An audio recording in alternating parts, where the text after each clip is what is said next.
Chapter 1. Laying Plans. Sun Tzu said, "The art of war is of vital importance to the state. It is a matter of life and death, a road either to safety or to ruin. Hence it is a subject of inquiry which can on no account be neglected. The art of war, then, is governed by 5 constant factors, to be taken into account in one's deliberations when seeking to determine the conditions obtaining in the field. These are the moral law, heaven, earth, the commander, method and discipline. The moral law causes the people to be in complete accord with their ruler, so that they will follow him regardless of their lives, undismayed by any danger. Heaven signifies night and day, cold and heat, times and seasons. Earth comprises distances, great and small, danger and security, open ground and narrow passes, the chances of life and death. The commander stands for the virtues of wisdom, sincerity, benevolence, courage, and strictness. By method and discipline are to be understood the marshalling of the army in its proper subdivisions, the graduations of rank among the officers, the maintenance of roads by which supplies may reach the army, and the control of military expenditure. These 5 heads should be familiar to every general. He who knows them will be victorious. He who knows them not will fail. Therefore, in your deliberations, when seeking to determine the military conditions, let them be made the basis of a comparison. In this wise, which of the 2 sovereigns is imbued with the moral law? Which of the 2 generals has most ability?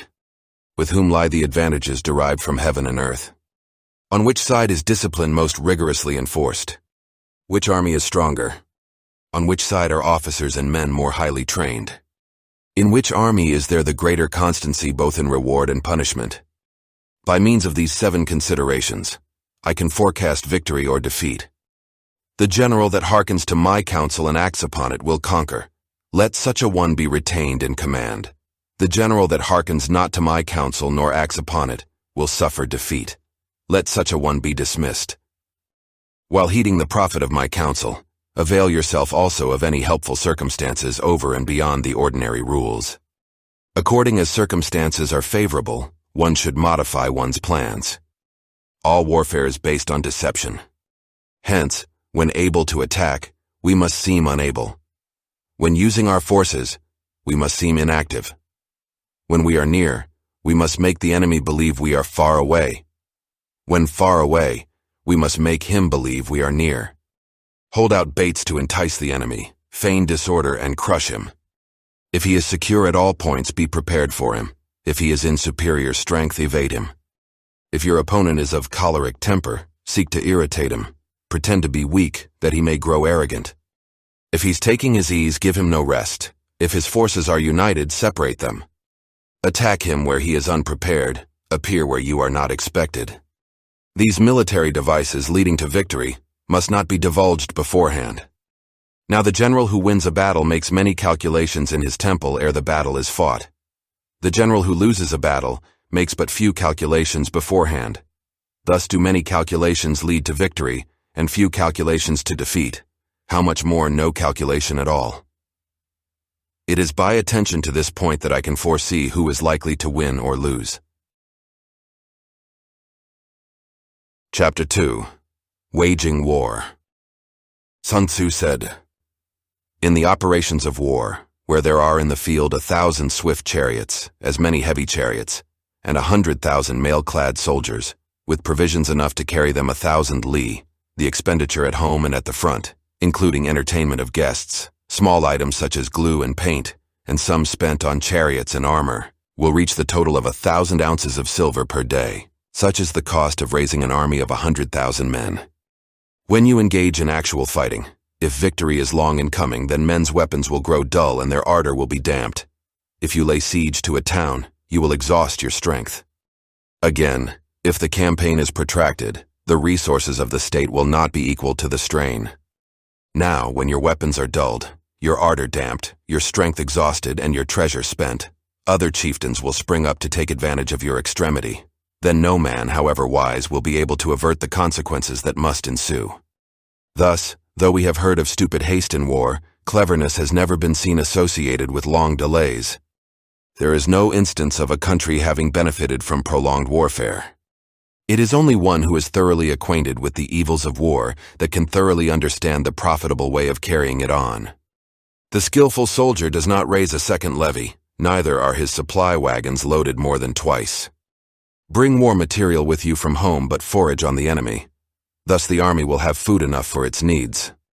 Poverty of the state exchequer causes an army to be maintained by contributions from a distance. Contributing to maintain an army at a distance causes the people to be impoverished.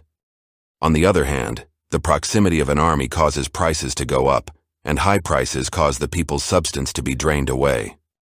When their substance is drained away, the peasantry will be afflicted by heavy exactions.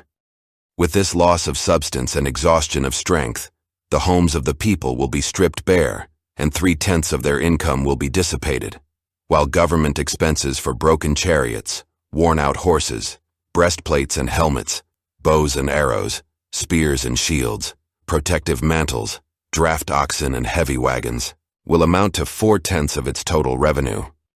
Hence, a wise general makes a point of foraging on the enemy. 1 cartload of the enemy's provisions is equivalent to 20 of one's own, and likewise a single pickle of his provender is equivalent to 20 from one's own store. Now, in order to kill the enemy, our men must be roused to anger.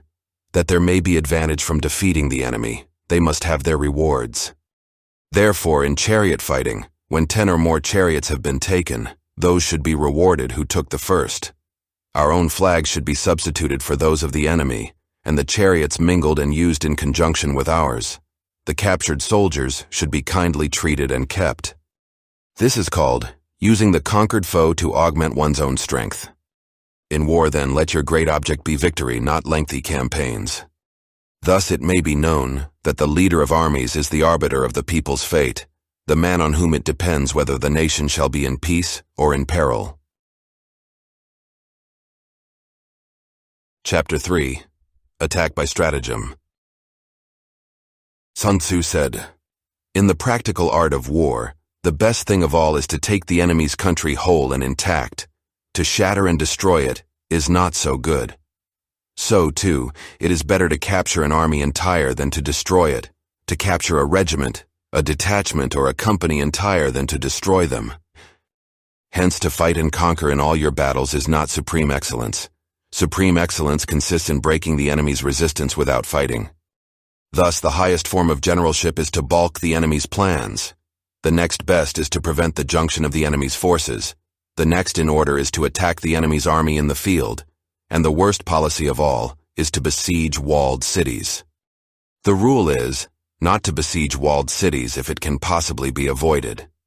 The preparation of mantlets, movable shelters, and various implements of war will take up 3 whole months, and the piling up of mounds over against the walls will take 3 months more.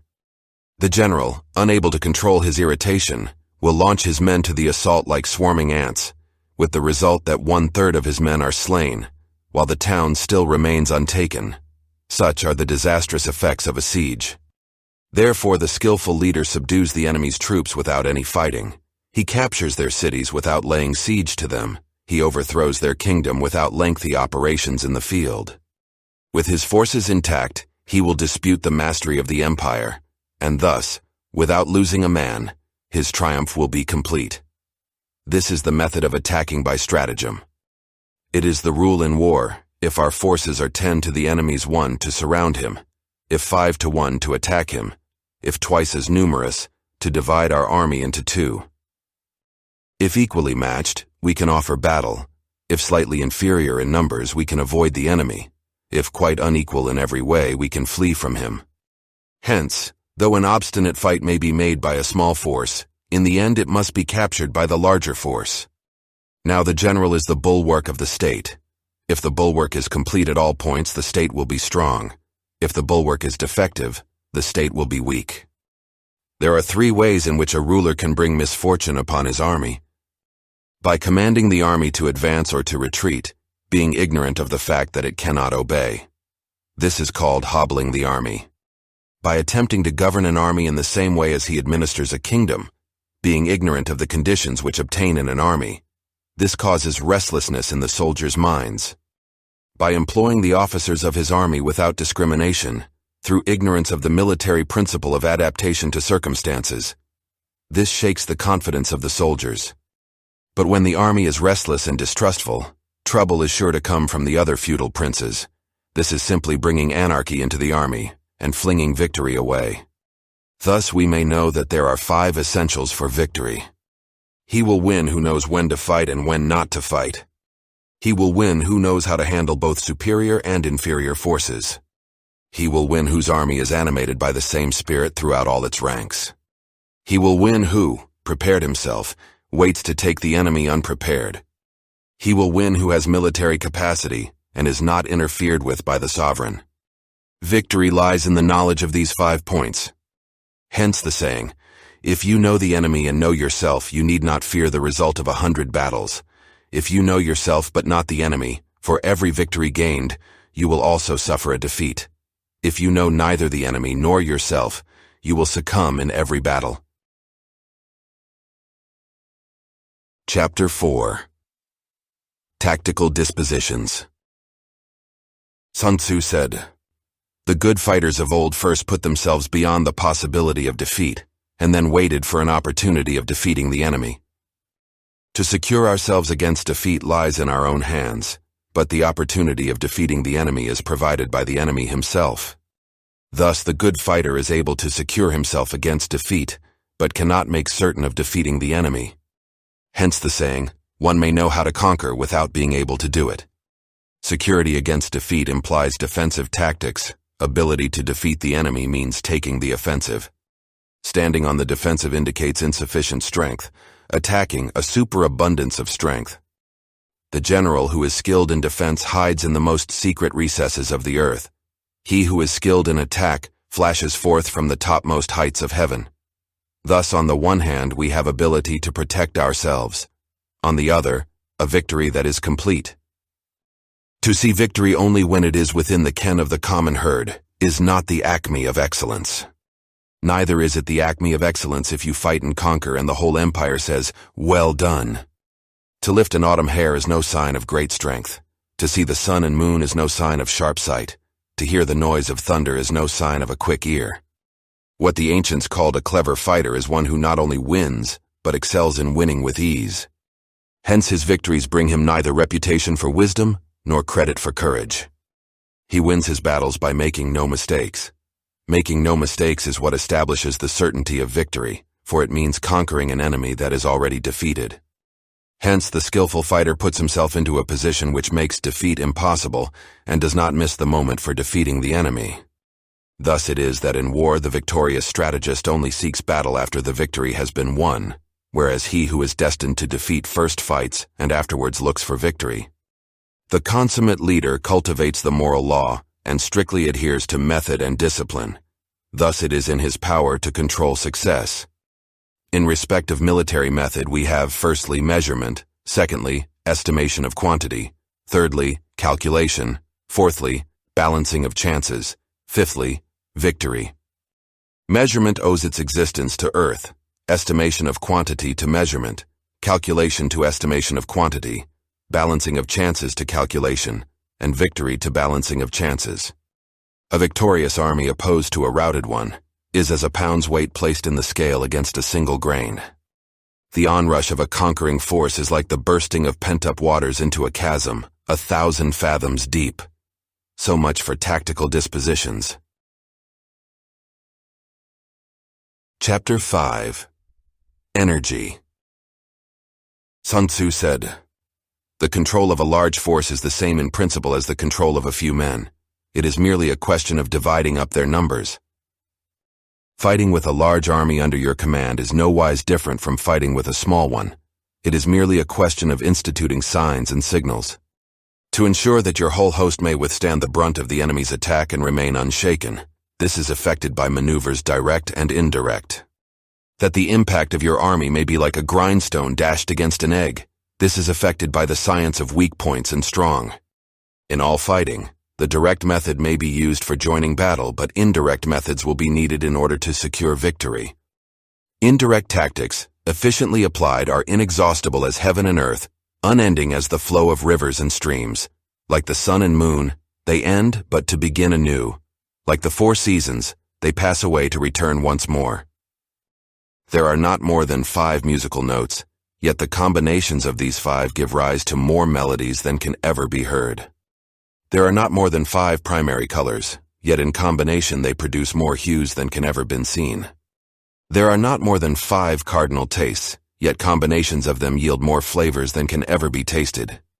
In battle there are not more than 2 methods of attack, the direct and the indirect, yet these 2 in combination give rise to an endless series of maneuvers.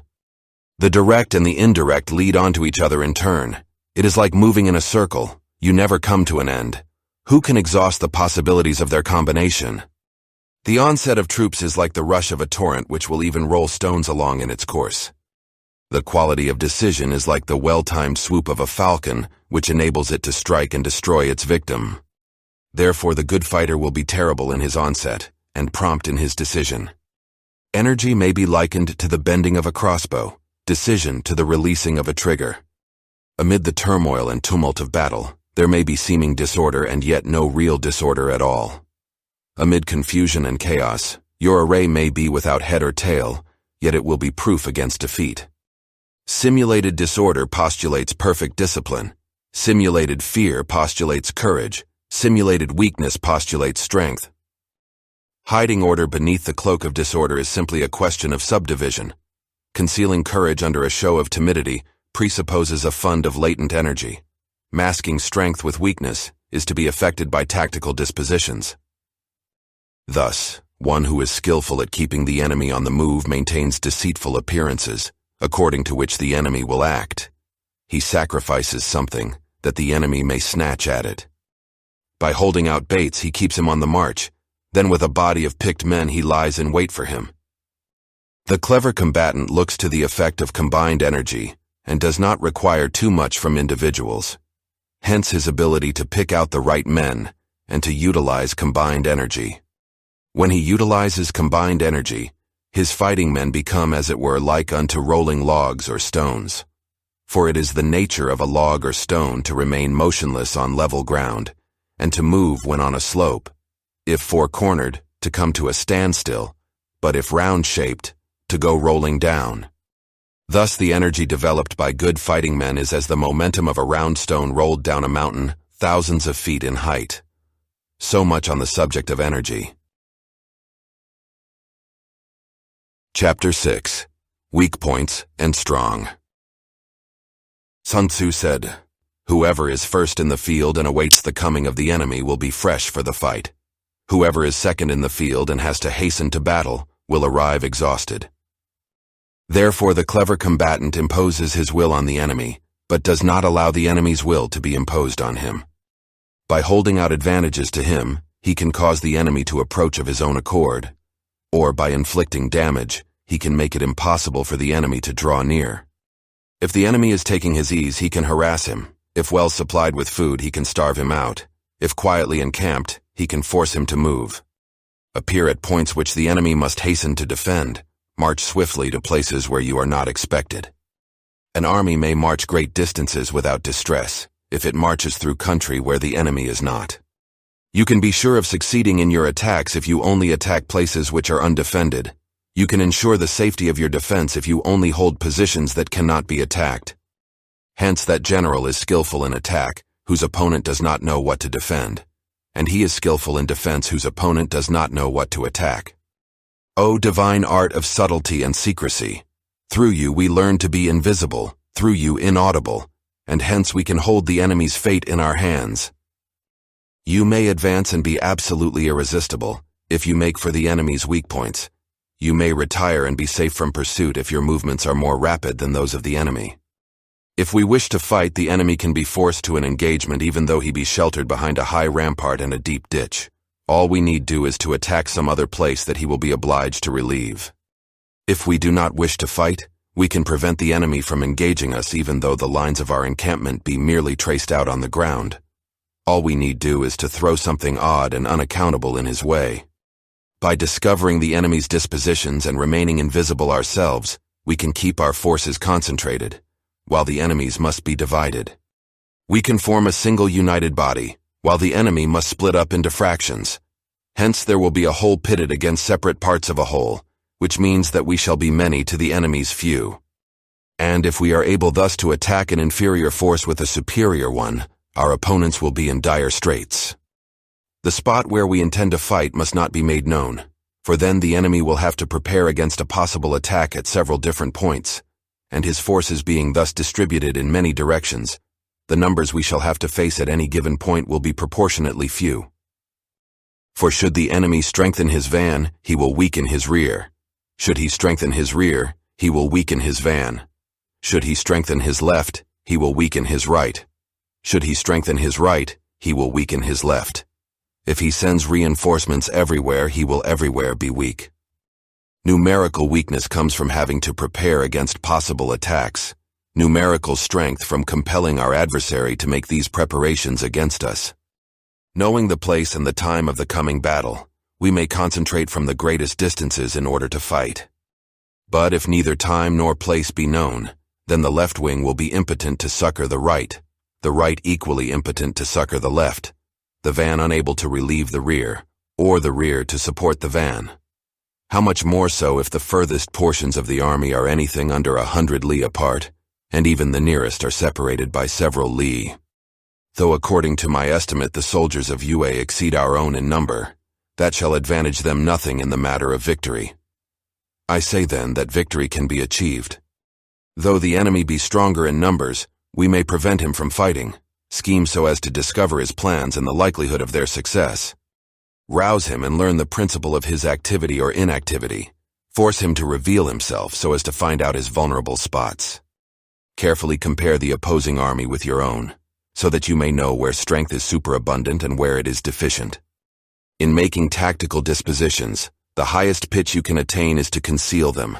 Conceal your dispositions, and you will be safe from the prying of the subtlest spies, from the machinations of the wisest brains. How victory may be produced for them out of the enemy's own tactics, that is what the multitude cannot comprehend. All men can see the tactics whereby I conquer, but what none can see is the strategy out of which victory is evolved. Do not repeat the tactics which have gained you one victory, but let your methods be regulated by the infinite variety of circumstances. Military tactics are like unto water, for water in its natural course runs away from high places and hastens downwards. So in war, the way is to avoid what is strong and to strike at what is weak. Water shapes its course according to the nature of the ground over which it flows. The soldier works out his victory in relation to the foe whom he is facing. Therefore, just as water retains no constant shape, so in warfare there are no constant conditions. He who can modify his tactics in relation to his opponent and thereby succeed in winning, may be called a heaven-born captain. The 5 elements are not always equally predominant.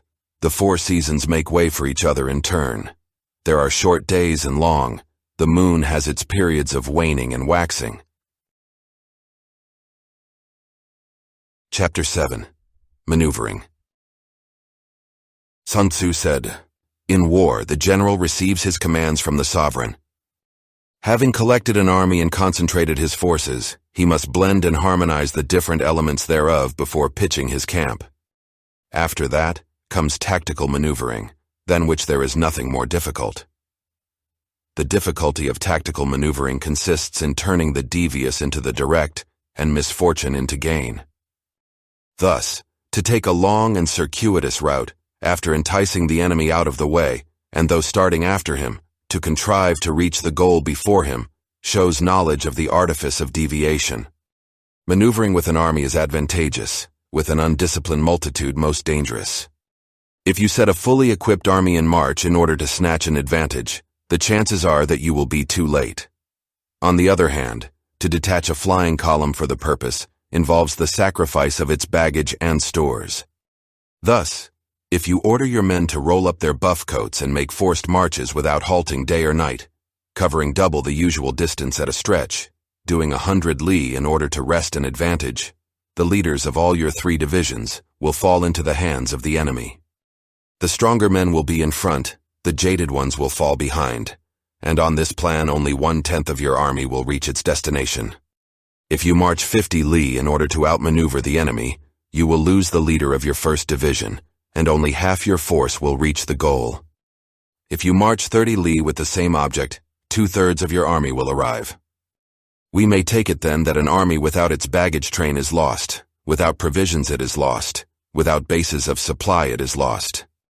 We cannot enter into alliances until we are acquainted with the designs of our neighbors. We are not fit to lead an army on the march unless we are familiar with the face of the country, its mountains and forests, its pitfalls and precipices, its marshes and swamps. We shall be unable to turn natural advantage to account unless we make use of local guides. In war, practice dissimulation, and you will succeed. Move only if there is a real advantage to be gained. Whether to concentrate or to divide your troops must be decided by circumstances. Let your rapidity be that of the wind, your compactness that of the forest. In raiding and plundering be like fire, in immovability like a mountain. Let your plans be dark and impenetrable as night, and when you move fall like a thunderbolt. When you plunder a countryside, let the spoil be divided amongst your men. When you capture new territory, cut it up into allotments for the benefit of the soldiery. Ponder and deliberate before you make a move. He will conquer who has learnt the artifice of deviation, such as the art of maneuvering. The Book of Army Management says, on the field of battle the spoken word does not carry far enough, hence the institution of gongs and drums. Nor can ordinary objects be seen clearly enough, hence the institution of banners and flags. Gongs and drums, banners and flags, are means whereby the ears and eyes of the host may be focused on one particular point.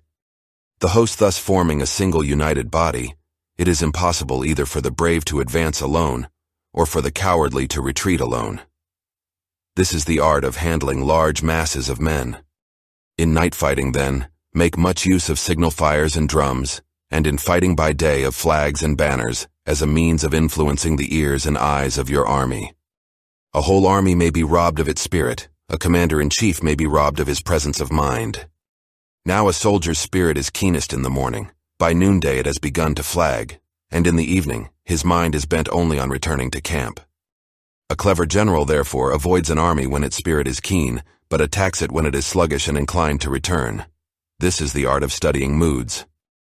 Disciplined and calm, to await the appearance of disorder and hubbub amongst the enemy. This is the art of retaining self-possession.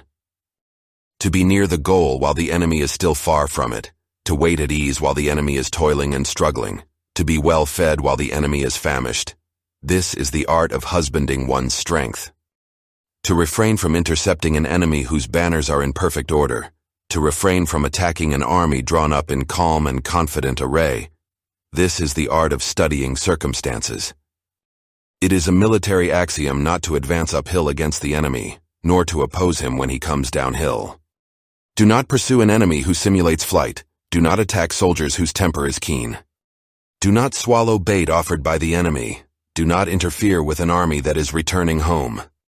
When you surround an army, leave an outlet free. Do not press a desperate foe too hard. Such is the art of warfare. Chapter 8. Variation in Tactics.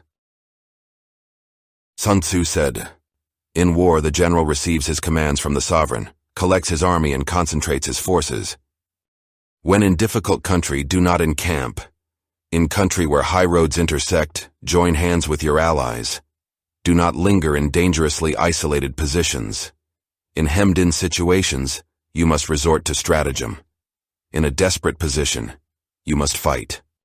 There are roads which must not be followed, armies which must not be attacked, towns which must not be besieged, positions which must not be contested, commands of the sovereign which must not be obeyed. The general who thoroughly understands the advantages that accompany variation of tactics knows how to handle his troops. The general who does not understand these may be well acquainted with the configuration of the country, yet he will not be able to turn his knowledge to practical account.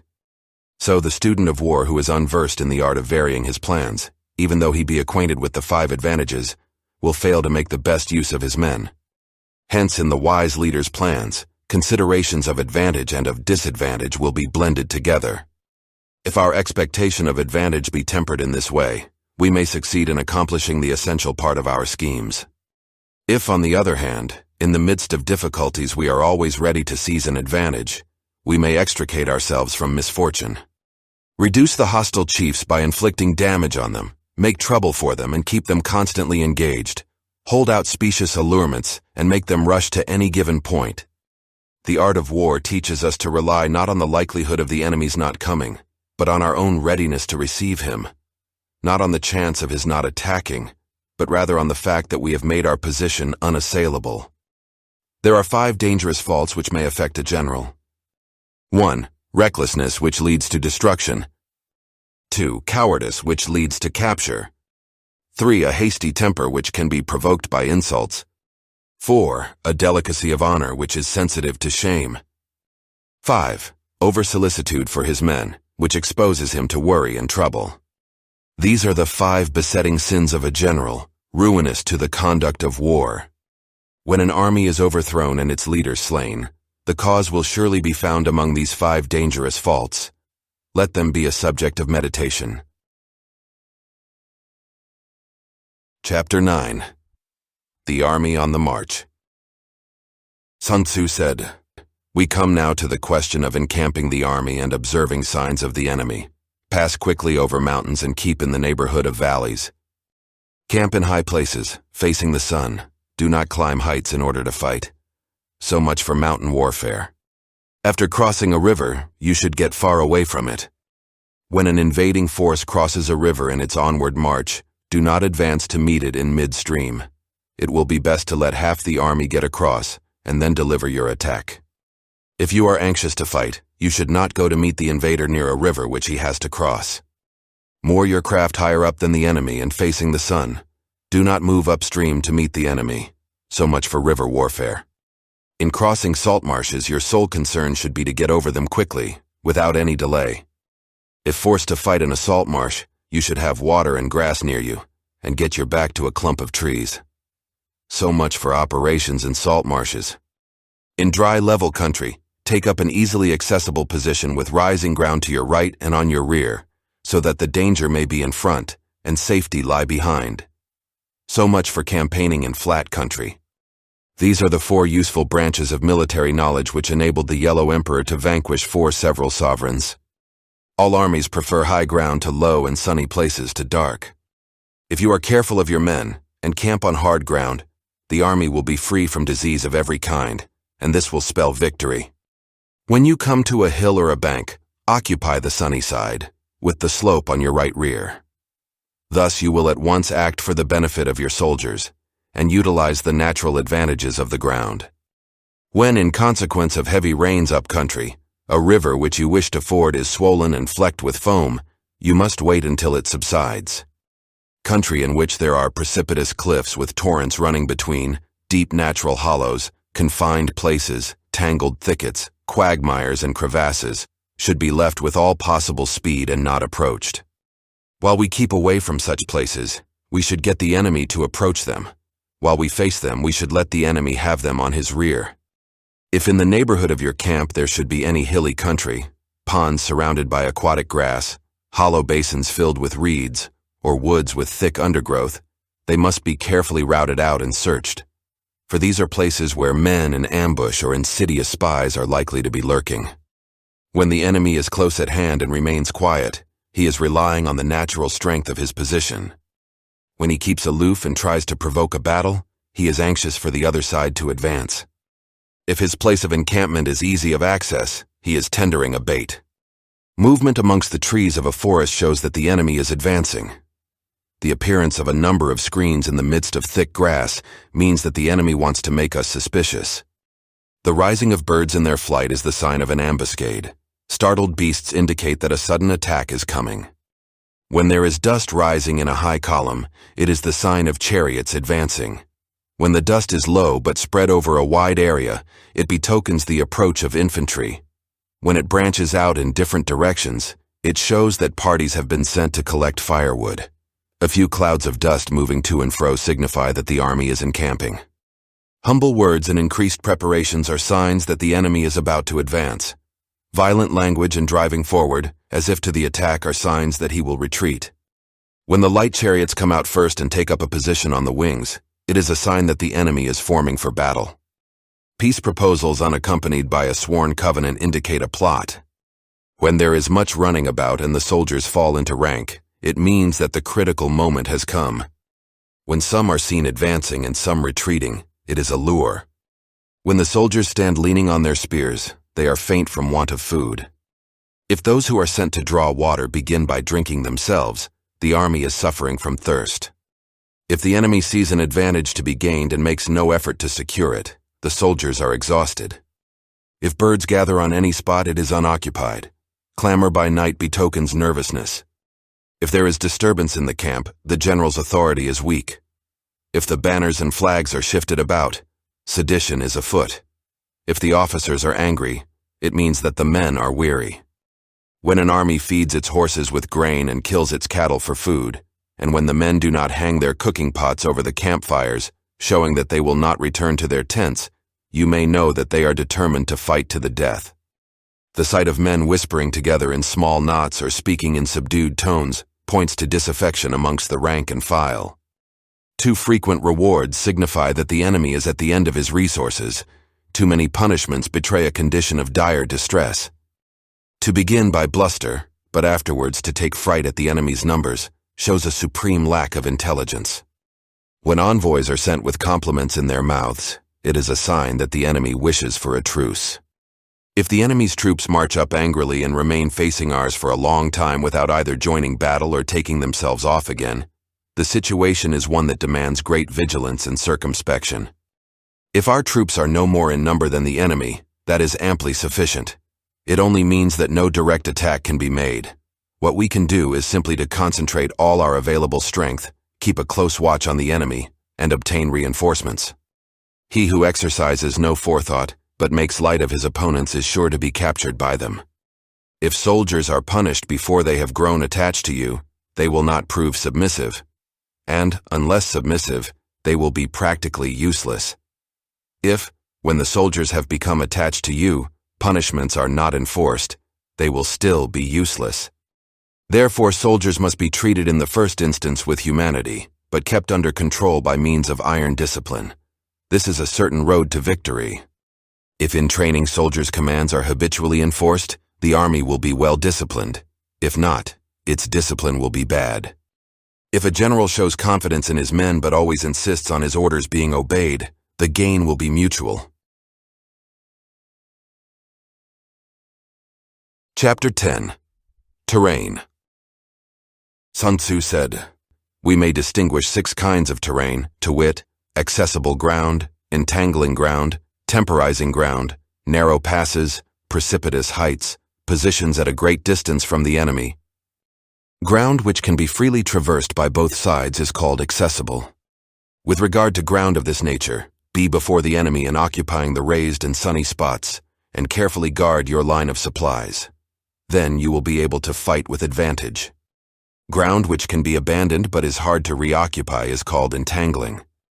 From a position of this sort, if the enemy is unprepared, you may sally forth and defeat him. But if the enemy is prepared for your coming, and you fail to defeat him, then, return being impossible, disaster will ensue. When the position is such that neither side will gain by making the first move, it is called temporizing ground.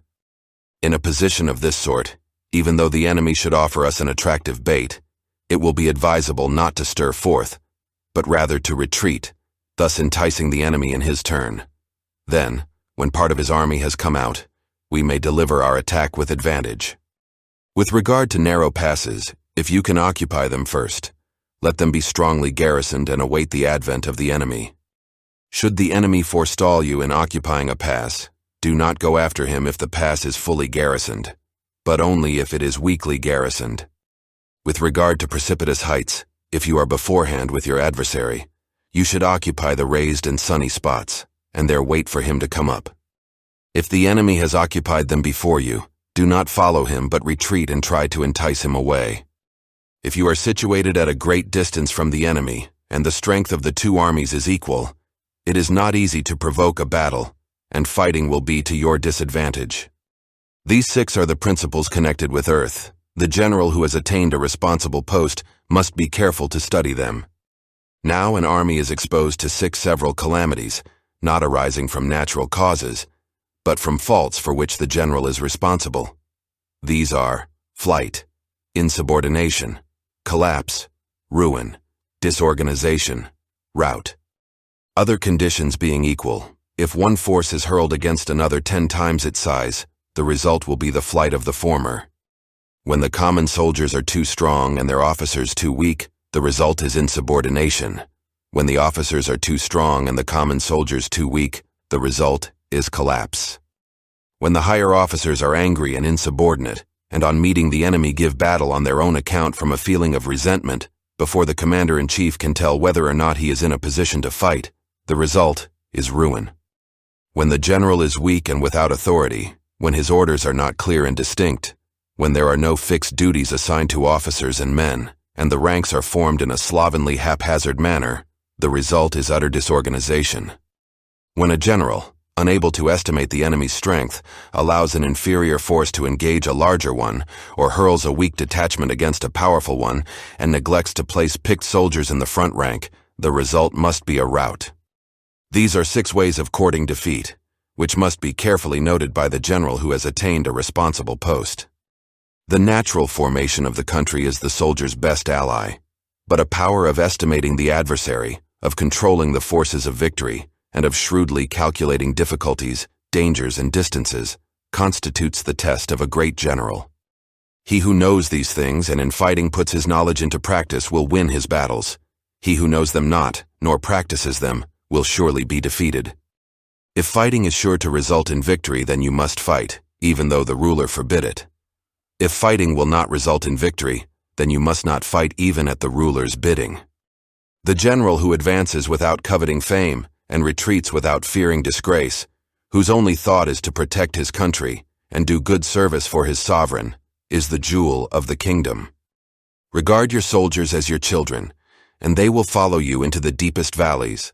Look upon them as your own beloved sons, and they will stand by you even unto death. If, however, you are indulgent, but unable to make your authority felt, kind-hearted, but unable to enforce your commands, and incapable, moreover, of quelling disorder, then your soldiers must be likened to spoiled children. They are useless for any practical purpose. If we know that our own men are in a condition to attack, but are unaware that the enemy is not open to attack, we have gone only halfway towards victory. If we know that the enemy is open to attack, but are unaware that our own men are not in a condition to attack, we have gone only halfway towards victory. If we know that the enemy is open to attack, and also know that our men are in a condition to attack, but are unaware that the nature of the ground makes fighting impracticable, we have still gone only halfway towards victory. Hence the experienced soldier, once in motion, is never bewildered. Once he has broken camp, he is never at a loss. Hence the saying, if you know the enemy and know yourself, your victory will not stand in doubt. If you know heaven and know earth, you may make your victory complete. Chapter 11. The 9 Situations. Sun Tzu said, "The art of war recognizes 9 varieties of ground: dispersive ground, facile ground, contentious ground, open ground, ground of intersecting highways, serious ground, difficult ground, hemmed-in ground, desperate ground." When a chieftain is fighting in his own territory, it is dispersive ground. When he has penetrated into hostile territory but to no great distance, it is facile ground. Ground the possession of which imports great advantage to either side is contentious ground. Ground on which each side has liberty of movement is open ground. Ground which forms the key to 3 contiguous states, so that he who occupies it first has most of the empire at his command, is a ground of intersecting highways. When an army has penetrated into the heart of a hostile country, leaving a number of fortified cities in its rear, it is serious ground. Mountain forests, rugged steeps, marshes and fens, all country that is hard to traverse, this is difficult ground. Ground which is reached through narrow gorges, and from which we can only retire by tortuous paths, so that a small number of the enemy would suffice to crush a large body of our men. This is hemmed-in ground. Ground on which we can only be saved from destruction by fighting without delay is desperate ground. On dispersive ground, therefore, fight not. On facile ground, halt not. On contentious ground, attack not. On open ground, do not try to block the enemy's way. On the ground of intersecting highways, join hands with your allies. On serious ground, gather and plunder. In difficult ground, keep steadily on the march. On hemmed-in ground, resort to stratagem. On desperate ground, fight.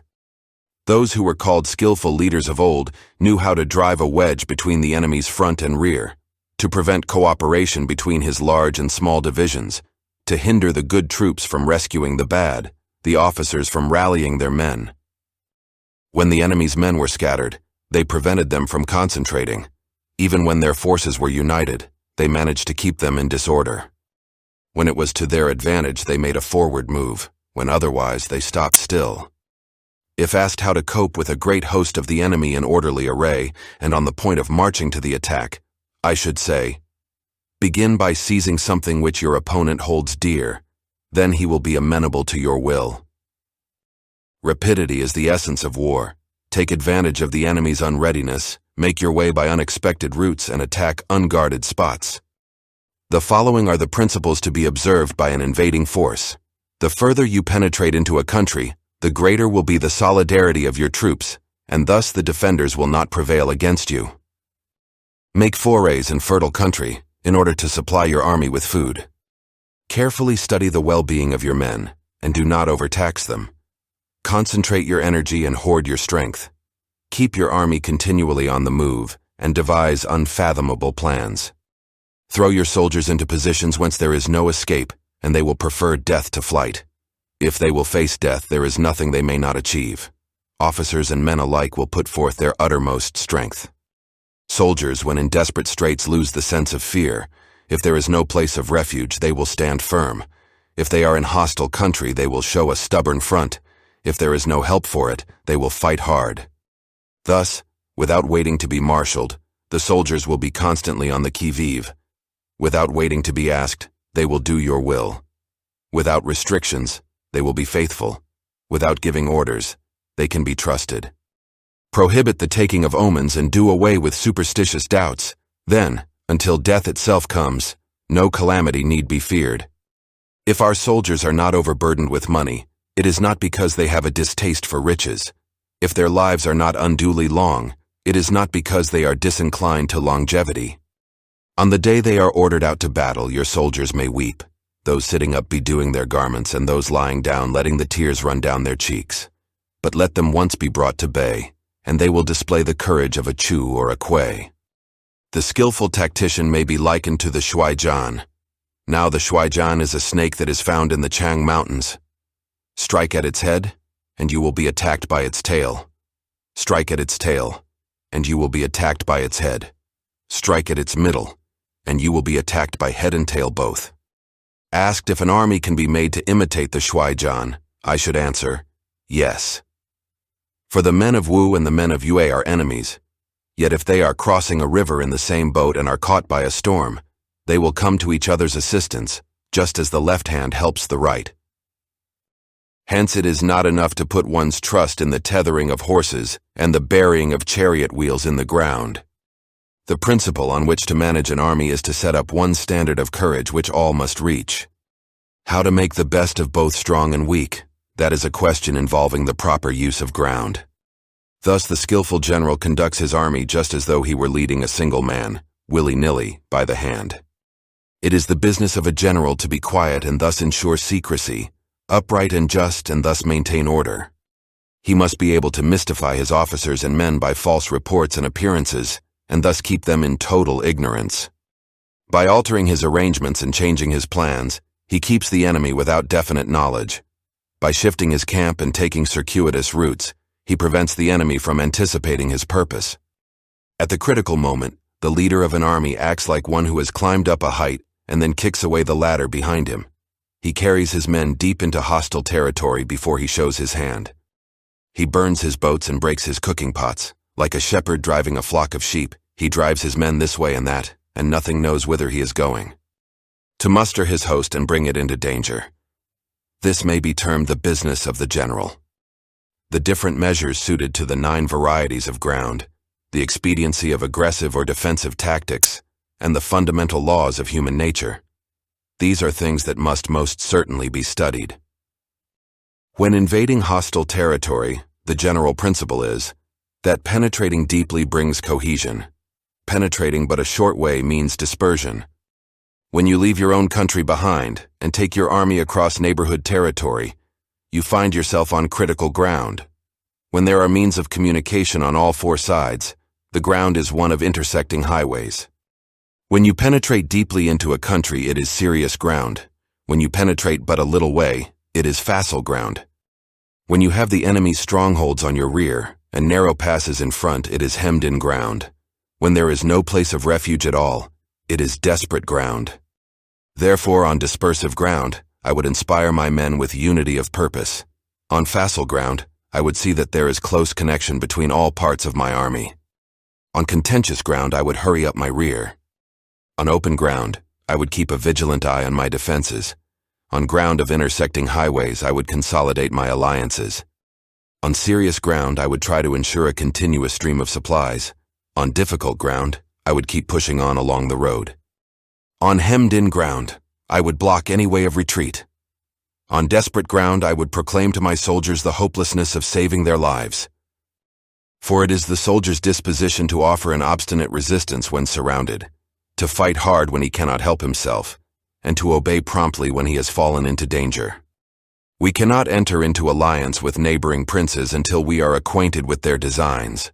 We are not fit to lead an army on the march unless we are familiar with the face of the country, its mountains and forests, its pitfalls and precipices, its marshes and swamps.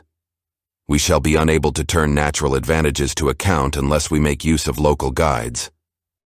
To be ignorant of any one of the following 4 or 5 principles does not befit a warlike prince. When a warlike prince attacks a powerful state, his generalship shows itself in preventing the concentration of the enemy's forces. He overawes his opponents, and their allies are prevented from joining against him. Hence he does not strive to ally himself with all and sundry, nor does he foster the power of other states. He carries out his own secret designs, keeping his antagonists in awe.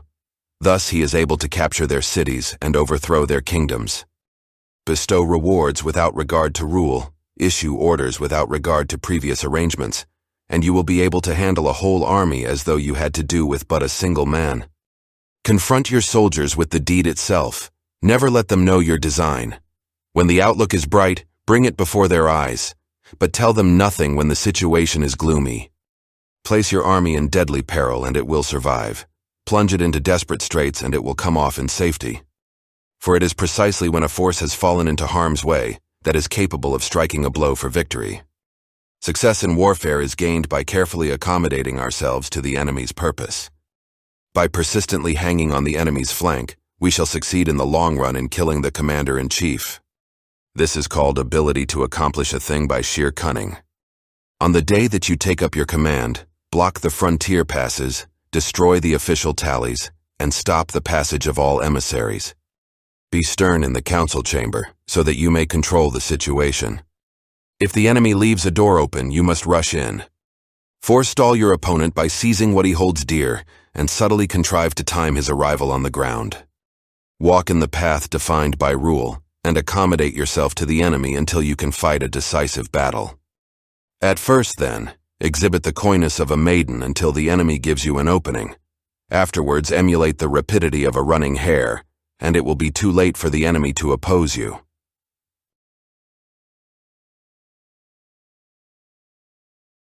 Chapter 12. The Attack by Fire. Sun Tzu said, "There are 5 ways of attacking with fire. The first is to burn soldiers in their camp. The second is to burn stores. The third is to burn baggage trains. The fourth is to burn arsenals and magazines. The fifth is to hurl dropping fire amongst the enemy." In order to carry out an attack with fire, we must have means available. The material for raising fire should always be kept in readiness. There is a proper season for making attacks with fire, and special days for starting a conflagration. The proper season is when the weather is very dry. The special days are those when the moon is in the constellations of the sieve, the wall, the wing, or the crossbar, for these 4 are all days of rising wind. In attacking with fire, one should be prepared to meet 5 possible developments. When fire breaks out inside the enemy's camp, respond at once with an attack from without. If there is an outbreak of fire, but the enemy's soldiers remain quiet, bide your time and do not attack. When the force of the flames has reached its height, follow it up with an attack if that is practicable. If not, stay where you are. If it is possible to make an assault with fire from without, do not wait for it to break out within, but deliver your attack at a favorable moment. When you start a fire, be to windward of it. Do not attack from the leeward. A wind that rises in the daytime lasts long, but a night breeze soon falls. In every army, the 5 developments connected with fire must be known, the movements of the stars calculated, and a watch kept for the proper days. Hence, those who use fire as an aid to the attack show intelligence. Those who use water as an aid to the attack gain an accession of strength. By means of water, an enemy may be intercepted, but not robbed of all his belongings. Unhappy is the fate of one who tries to win his battles and succeed in his attacks without cultivating the spirit of enterprise, for the result is waste of time and general stagnation. Hence the saying, the enlightened ruler lays his plans well ahead, the good general cultivates his resources. Move not unless you see an advantage. Use not your troops unless there is something to be gained. Fight not unless the position is critical. No ruler should put troops into the field merely to gratify his own spleen. No general should fight a battle simply out of pique. If it is to your advantage, make a forward move. If not, stay where you are. Anger may in time change to gladness. Vexation may be succeeded by content. But a kingdom that has once been destroyed can never come again into being, nor can the dead ever be brought back to life. Hence the enlightened ruler is heedful, and the good general full of caution. This is the way to keep a country at peace and an army intact. Chapter 13. The Use of Spies. Sun Tzu said, raising a host of 100,000 men and marching them great distances entails heavy loss on the people and a drain on the resources of the state. The daily expenditure will amount to 1,000 ounces of silver. There will be commotion at home and abroad, and men will drop down exhausted on the highways. As many as 700,000 families will be impeded in their labor. Hostile armies may face each other for years, striving for the victory which is decided in a single day. This being so, to remain in ignorance of the enemy's condition simply because one grudges the outlay of 100 ounces of silver in honors and emoluments is the height of inhumanity. One who acts thus is no leader of men, no present help to his sovereign, no master of victory. Thus, what enables the wise sovereign and the good general to strike and conquer, and achieve things beyond the reach of ordinary men, is foreknowledge. Now this foreknowledge cannot be elicited from spirits, it cannot be obtained inductively from experience, nor by any deductive calculation. Knowledge of the enemy's dispositions can only be obtained from other men. Hence the use of spies, of whom there are 5 classes: local spies, inward spies, converted spies, doomed spies, surviving spies. When these 5 kinds of spy are all at work, none can discover the secret system. This is called divine manipulation of the threads. It is the sovereign's most precious faculty. Having local spies means employing the services of the inhabitants of a district. Having inward spies, making use of officials of the enemy. Having converted spies, getting hold of the enemy's spies and using them for our own purposes. Having doomed spies, doing certain things openly for purposes of deception, and allowing our own spies to know of them and report them to the enemy. Surviving spies, finally, are those who bring back news from the enemy's camp. Hence it is that with none in the whole army are more intimate relations to be maintained than with spies. None should be more liberally rewarded. In no other business should greater secrecy be preserved. Spies cannot be usefully employed without a certain intuitive sagacity. They cannot be properly managed without benevolence and straightforwardness. Without subtle ingenuity of mind, one cannot make certain of the truth of their reports. Be subtle, and use your spies for every kind of business. If a secret piece of news is divulged by a spy before the time is ripe, he must be put to death together with the man to whom the secret was told. Whether the object be to crush an army, to storm a city, or to assassinate an individual, it is always necessary to begin by finding out the names of the attendants, the aides de camp, the doorkeepers and sentries of the general in command. Our spies must be commissioned to ascertain these. The enemy's spies who have come to spy on us must be sought out, tempted with bribes, led away and comfortably housed. Thus they will become converted spies and available for our service. It is through the information brought by the converted spy that we are able to acquire and employ local and inward spies. It is owing to his information again that we can cause the doomed spy to carry false tidings to the enemy. Lastly, it is by his information that the surviving spy can be used on appointed occasions. The end and aim of spying in all its 5 varieties is knowledge of the enemy, and this knowledge can only be derived in the first instance from the converted spy. Hence, it is essential that the converted spy be treated with the utmost liberality. Of old, the rise of the Yin dynasty was due to Aichi, who had served under the Xia. Likewise, the rise of the Zhou dynasty was due to Liu Ya, who had served under the Yin. Hence, it is only the enlightened ruler and the wise general who will use the highest intelligence of the army for purposes of spying, and thereby they achieve great results. Spies are a most important element in war, because on them depends an army's ability to move.